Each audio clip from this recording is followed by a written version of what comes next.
2025-26. This budget continues our government's efforts to A. Accelerate growth, B.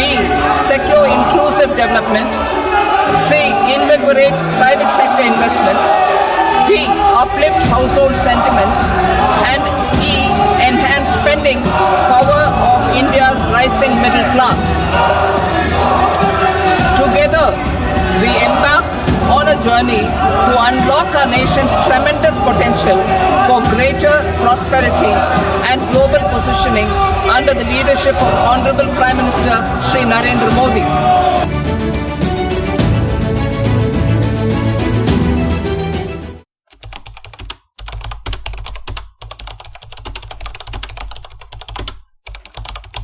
Budget 2025 में मिली बड़ी बचत, या यूं कहें कि अब मिडिल क्लास वालों को महंगाई की मार नहीं झेलनी पड़े।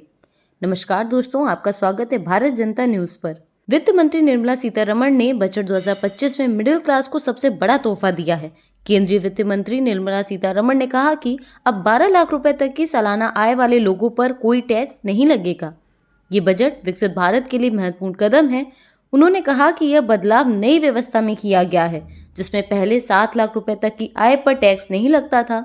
उन्होंने कहा कि यह बदलाव नई कर व्यवस्था में किया गया है, जिसमें पहले 7 लाख रुपए तक की आय पर टैक्स नहीं लगता था। वित्त मंत्री का कहना है कि इससे खपत को बढ़ावा मिलेगा और नई कर व्यवस्था के तहत 12 लाख रुपए तक की आय टैक्स फ्री होने से मिडिल क्लास पर वित्तीय बोझ काफी कम हो जाएगा, जबकि 12 लाख से 15 लाख रुपए तक की आय पर 20% और 15 लाख रुपए से अधिक की आय पर 30% टैक्स लगेगा।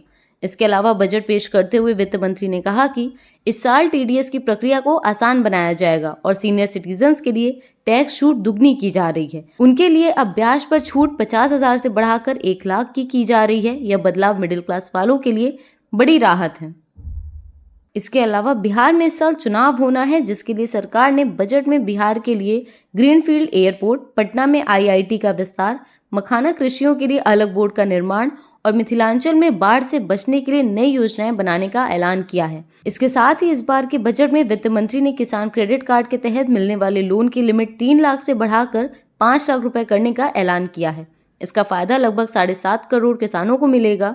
बजट 2025 में सरकार ने शिक्षा और रोजगार के क्षेत्र में भी नई योजनाएं बनाई हैं, जिसमें अगले 5 सालों में सरकारी स्कूलों में 50,000 अटल थिंकरिंग लैब बनाई जाएंगी। इनका मुख्य उद्देश्य छात्रों में इनोवेशन और साइंटिफिक टेम्पर डेवलप करना है। इसके अलावा भारत नेट प्रोजेक्ट के तहत ग्रामीण इलाकों के सभी सेकेंडरी स्कूलों में ब्रांडेड कनेक्टिविटी प्रदान की जाएगी और जो इन इलाकों के प्राइमरी हेल्थ सेंटर्स में भी लागू किया जाएगा। एजुकेशन सेक्टर में एआई के लिए नया सेंटर ऑफ एक्सीलेंस बनाया जाएगा। इसके लिए 500 करोड़ रुपए निर्धारित किए गए हैं। साथ ही मेडिकल की पढ़ाई में यूजी और पीजी कोर्स में पिछले 10 सालों में 1,10,000 सीटें बढ़ी हैं।